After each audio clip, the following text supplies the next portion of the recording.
Shalom, family. All right, so here's disclaimer. This is not my lane, right? That's not my assignment. But I read a lot of books and I run into a lot of things. So that being said, I woke up with the Joseph of Aremethea and Yahushai on my mind after what I read last night from the Colburn. So I did a little digging in this article here. So we're gonna go to the meat, but this is it's called The Passion. It's in England. I'm gonna show you guys something real quick. So we're gonna skip around. Joseph of Aremethea was a wealthy Jewish man who buried the body of Christ after the crucifixion.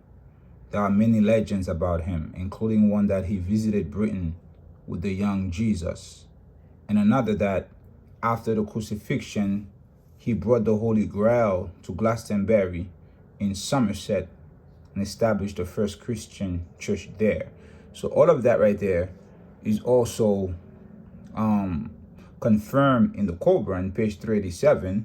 I'm just gonna read it for you. I only read a little bit of it last night, but we'll go over it again.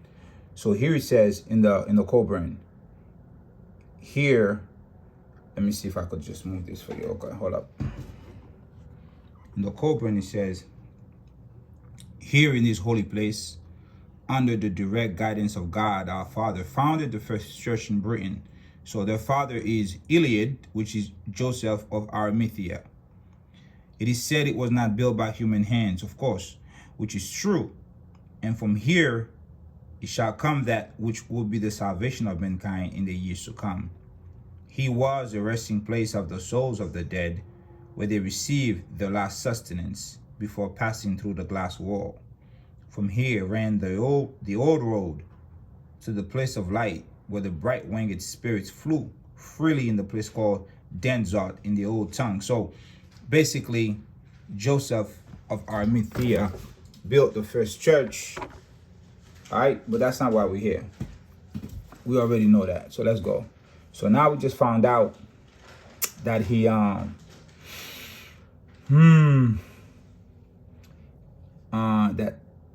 he visited Britain with the young Yahushai. Okay, so Yahushai went to Britain as a teenager when he was around 14. So now the story of Joseph. Joseph was a wealthy man. He was a good and righteous man who managed to be both a member of the Council of the Sanhedrin, a secret supporter of Yahushai. Okay, so and then what else? After the death of Yahushai, Joseph asked Pilate for permission to take Jesus' body and bury it properly. Of course, they buried Jesus in an unused tomb that he owned. Okay, well, let's go.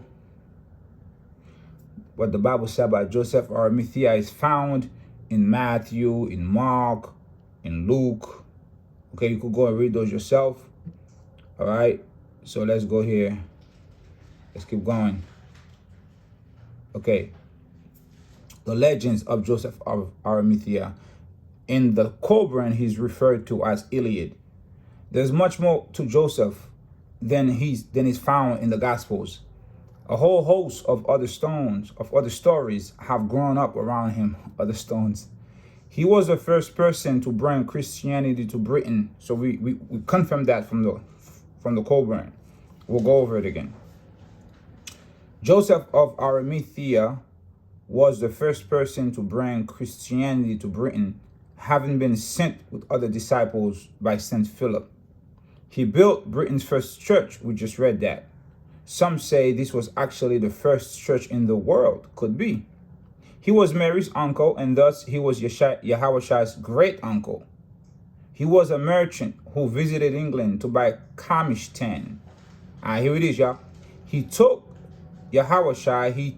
Jesus with him to England when Jesus was a teenager. He took Yahushua with him to England when he was a teenager. Local legends say that among the places they visited were St. Just in Roslyn and St. Michael's Mount. This is the Holy Grail right here. He brought to England 2 vials containing the blood of Yahushai and the sweat of Yahushai, or 2 vials containing the sweat of Jesus. So he brought 2 vials containing the blood and sweat of Jesus to England. He brought the Holy Grail to England. So that's the Holy Grail right there, his blood and his sweat. He brought the Holy Grail to England and hid it in the wall at Glastonbury, now called the Chalice Well. I haven't read the rest yet, so let's go see if I can see anything here. The story was originated from the tradition that the senior male relative of a crucified person was obliged to deal with the body. Jesus' father was no longer around, so if Joseph of Aremethea did volunteer for the task, it suggests that he must have been related to Yahushua in some important way, which we know now he was his uncle.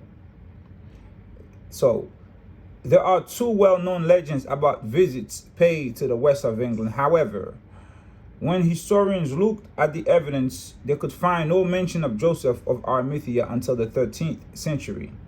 It's been suggested with the association of Joseph of Arimathea with Glastonbury was a deliberate ploy to add to the status of Glastonbury. Okay. They say it was a ploy. So they're saying here that it probably never even happened. Historians, quote unquote. Joseph visited England with the young Jesus. Now, this is found everywhere, y'all. He visited England with Yahushua when Yahushua was young. He went to Britain with Yahushua. They even make plays about it. Hollywood wrote movies about it. You could go online and research this. One of the abiding legends of early English Christianity is that Joseph of Aremethea, which is Ilyid in the Coburn, visited the west country of England with the teenage Yahushua. Both Somerset and Cornwall claim to have been visited by Joseph and Yahushua. The contemporary troubadour Van Morrison has put the legend to music. See, they even put it in their songs. So let's go. Won't you meet me down by Avalon in the summertime in England, in the church of St. John? Did you ever hear about Jesus walking down by Avalon? So that's their reference to Yahushua being in Avalon, Britain. Okay, the name Avalon refers to Glastonbury, and Glastonbury Parish Church is dedicated to St. John. But far better known is this poem by William Blake, based on the same legend and famously set to music by Sir Hubert Parry as Jerusalem. So here's the poem. Indeed, those feet in ancient time walk upon England's mountains green? Question mark. Did those feet in ancient time walk upon England's mountains green? And was the Holy Lamb of God on England's pleasant pastures seen? And did the continents divine shine forth upon our clouded hills? And was Jerusalem builded here among those dark satanic mills? Bring me my bow of burning gold. Bring me my arrows of desire. Bring me my spear, O clouds unfold. Bring me my chariot of fire.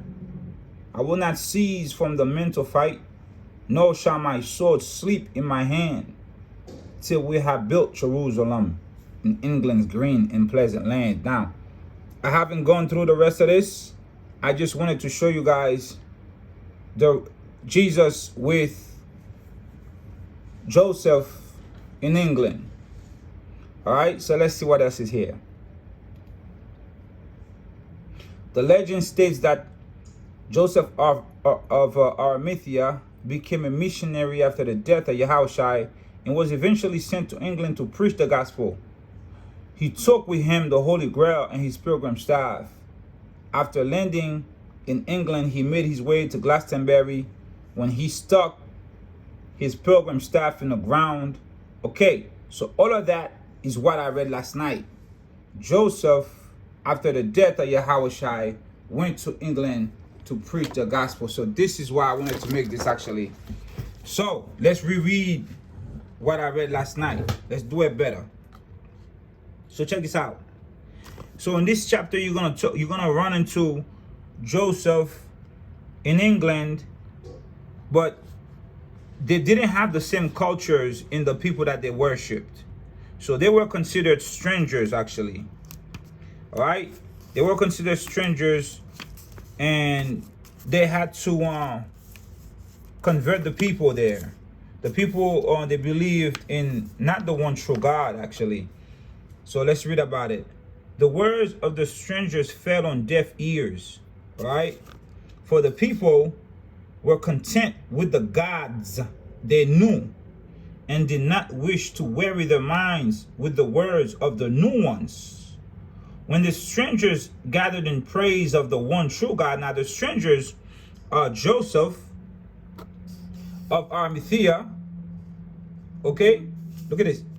The strangers were sorely tried by the Druids, but the spirits troubled them not, nor did the sickness of the place come upon them, and the people wondered. They were troubled because of where the strangers were, and they were stirred up by the Druthin, but the shield of Arivagus protected them. All right, so we just read about they were coldly welcomed by Homodrin of the chariots of fires that we read about. All right, they came under the mantle of the high Druid of the south, whose ear was inclined towards them, for he understood full well the nature of the three-faced God. The king heard their words, but did not take them to heart, saying they differed little from what was there. So they had they ran into the Druids over there and all that stuff. So let's go back over here. All right, they were considered strangers over there, and they worshiped the one true God, and the people there didn't want to be bothered with that just yet. All right, so let's go right here again. When the strangers gathered in praise of the one true God, the tribesmen stoned them and shouted abuses. But Ilyid, which is Joseph of Aremethia, Ilyid persevered. And while later the people still would not believe that the God of whom he spoke was more powerful than their gods, they would still sit around and listen to his stories. Now when the strangers were granted the land, the Druthin disputed this with the king and said that they wanted a divine sign that their gods approved. Ilyid said, "Give me but half a year." At the witnessing of this, the Druthin set up a holy stone, and Ilyid struck his staff into the soil to mark the covenant. So let me just read it. The following eve of summer, there was a gathering, and it was found that a small green shoot was coming up from the ground beside the staff, which was an offshoot of the staff. The king decreed that this was a sign that the land accepted the strangers, which was Ilyid and his peoples. But these took it as a sign that what they taught fell on fertile ground and would take root. They took it as a sign that what they taught the people over there fell on fertile ground and would take root. Here, the strangers not called the wise ones. Now, they are being called the wise ones now, right? So hold up. Let me stabilize this.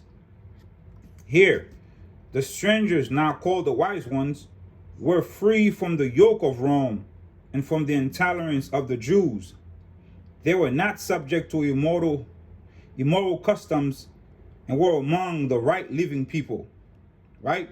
So they were free from the Romans, and they were free from the yoke of intolerance of the Jews, right?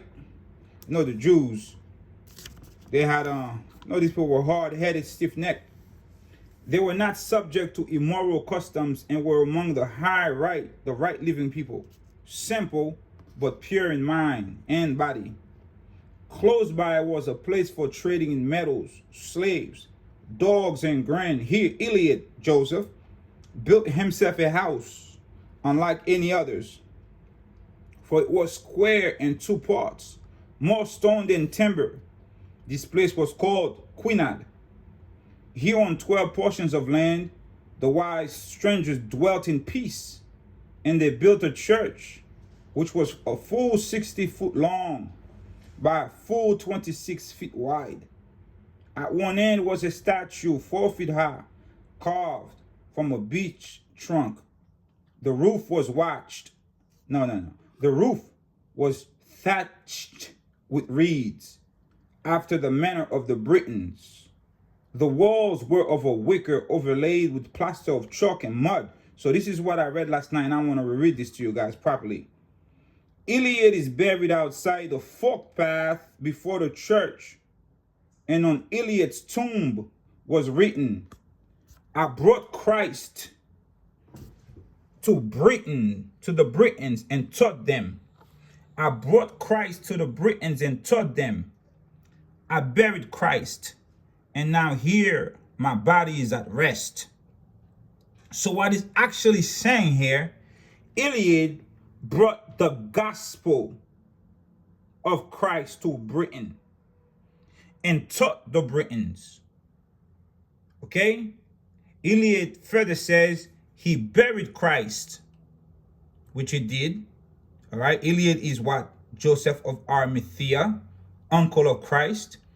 He buried Christ, and now here his body is at rest. Now we also know that he also went to Britain with Christ when Christ was a teenager.